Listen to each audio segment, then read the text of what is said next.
Hi, Millie. Thank you for being here. Little technical difficulties today. Just again, rookie moves. When I started the live, it wouldn't let me switch to my webcam. And so then I ended up dismissing it and starting all over again. Anyway, I hope you're doing well. Can you hear me okay? I'm trying to get creative with this microphone situation. Does that sound okay?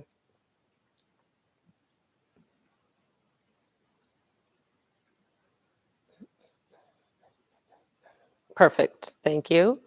Gonna give people oh, it's already 1:05, maybe like another minute.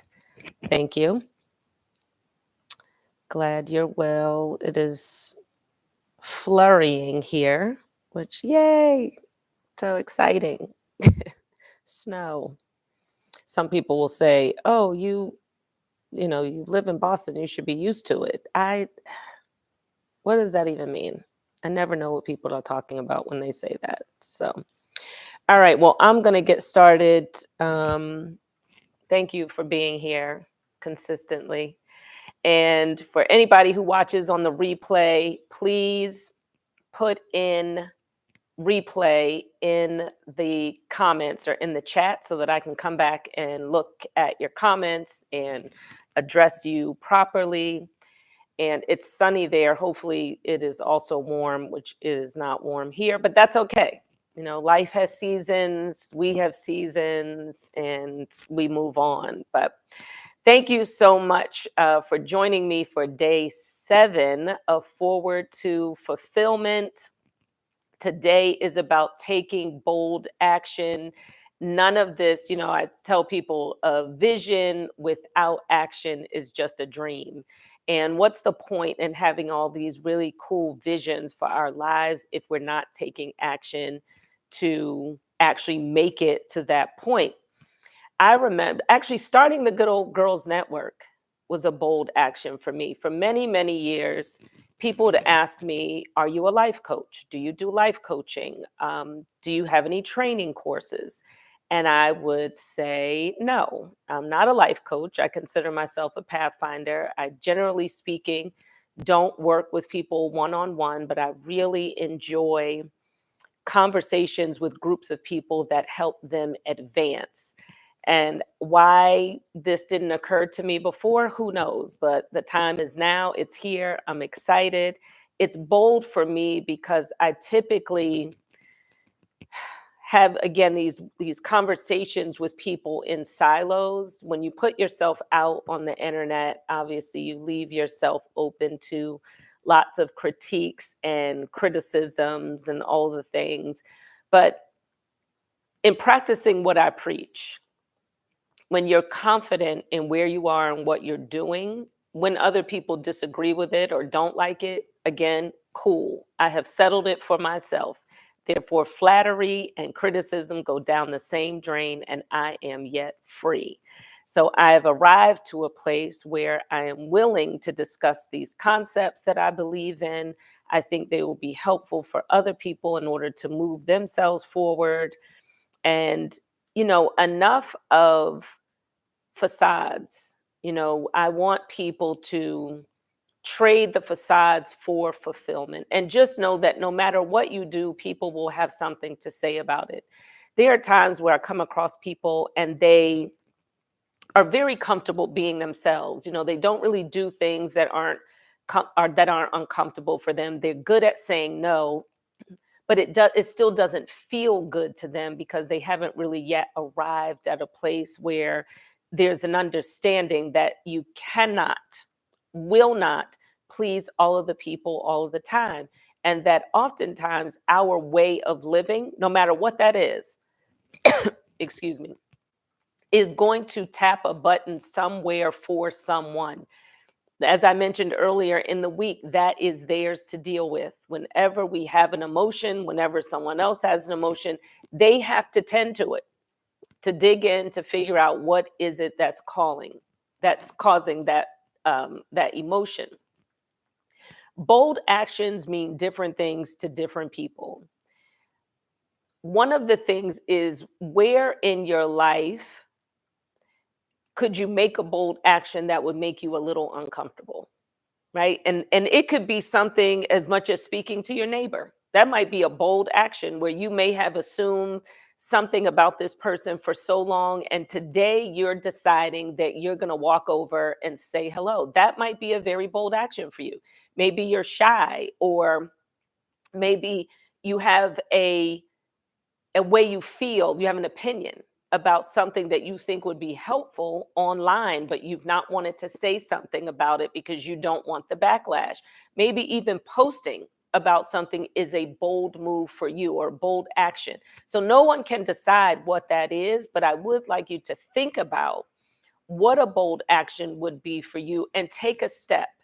The thing about moving in these spaces that potentially make us uncomfortable is that once we do them a few times, we realize that the world doesn't end, that it wasn't as bad as we thought.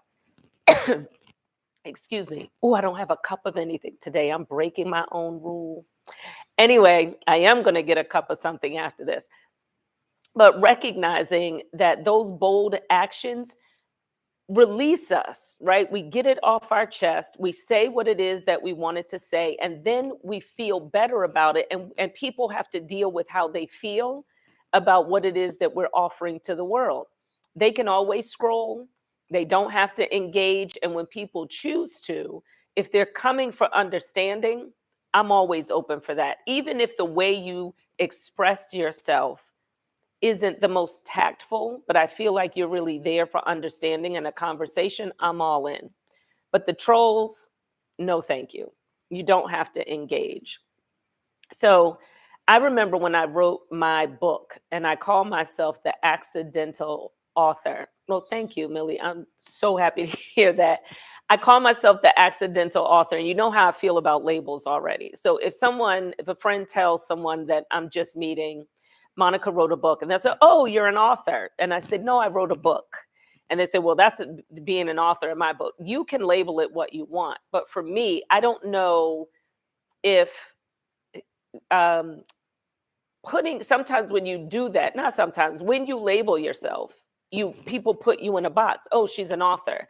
Well, I also do other things. I speak, I create content, I help people find a direction. So there's all these things that I do, and I don't think that they require a label. But even releasing that book was a bold step for me. It was my little old story that who wants to hear my story? Why would I write it down? And then my own voice came back to my head that said, your life and your journey is more than for you. It is also for the edification of other people. Share your stories, the parts of you that you are willing to share, share. And people might judge what you're saying. Who cares? But you're going to run into at least one person or more who need to hear who need to relate, who need to know that even if it's not the exact same situation, maybe there's a strategy, a way that you dealt with it that would be so helpful for that person. 5% of people who actually want to write books do. So I encourage people to always write their story. Okay. So taking bold actions. There was a motivational, a quote actually, that said the most difficult thing is the decision to act. The rest is mere tenacity. Boldness creates momentum, and momentum leads to fulfillment. Think about that for a second. It's that same thing where they said the journey to 1,000 miles is taking the first 10,000 miles is taking the first step. That is all it is. Going from what you're envisioning to actually what you're experiencing is just about doing. So, what I'd like you to do today is to think of a bold action. Again, you don't have to write it here, but think of a bold action that you are willing to take. Again, you have to define that for yourself. So, don't judge it.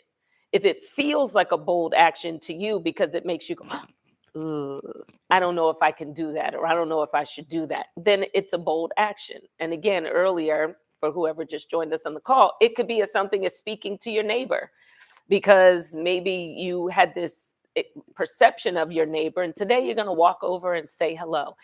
It doesn't matter what the bold action is, but take one bold action or something that you've been putting off because you're afraid of the consequences.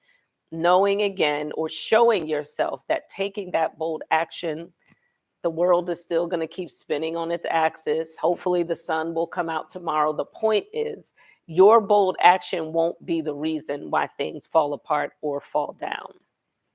So, lastly, I want to say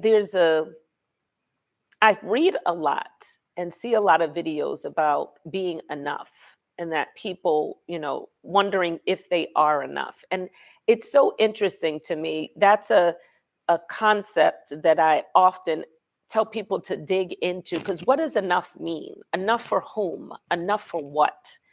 We are already enough, and whatever enough is in this moment. So let's say if I needed to pass a basic math test. Well, I'm enough because I have basic math skills. But if I wanted to pass a calculus class right now, well, I don't have enough knowledge, but I can get it, if that makes sense. So I don't know what the enoughness is, but I want you to remember that you are enough and you are more than capable of creating the life that you want. We all deserve it. We all deserve it. So take the leap, trust yourself, and watch how fulfillment follows. I will see you in the coming weeks. Today is day 7. We will not do a live on the wrap, but the wrap video is available on the site. We are launching on March 3rd during Women's History Month. If you haven't already, go over to the GOGN, thegoggin.com, drop your email in so you can stay aware. One other thing that I wanted to bring up that I mentioned is that I am on this 90-day journey to fulfillment. You can get this on Amazon. And I just wanted to share my day one. So I took my assessment at the front of the book. And honestly, I was a little bit shocked because I hadn't done it before I created it. I just made it. Anyway, areas that I would like to focus on are financial, spiritual, and emotional. Woohoo! Yes. And I really enjoyed this process. I read the book as if I were just a consumer and not the creator. So here were my intentions for day one. Number 1, spiritual, to meditate for at least 10 minutes. Number 2 was emotional. There's so much going on. Normally, I'm pretty even in my emotional state. However, while I'm not consuming a lot of news, it's very difficult to go online or get in your group chats and not hear something about the turmoil that is going on in the world, from plane crashes to politics. And so I've been a little more uneven emotionally. And so I'm committed to watching or reading something inspiring and staying off of social media a lot today. I'm doing that to fulfill my emotional cup. And then lastly is professional. I've been working so hard on the Good Old Girls Network that I haven't really been making professional connections. So today I'm committed to making a list of connections that I would like to reach out to, engage next week, and when I'm going to do it. And then at the end of the day, I'm going to go back to the other side to make sure that I did what I said I was going to do. And if not, to understand what the obstacle was. So thank you so much for showing up today. I love you so much for fulfilling your cup, because when you're better, I'm better. Enjoy the rest of your day, and I will see you in the Good Old Girls Network community. The future is fulfilled, ladies, and it starts right now. Thank you. Bye, Millie.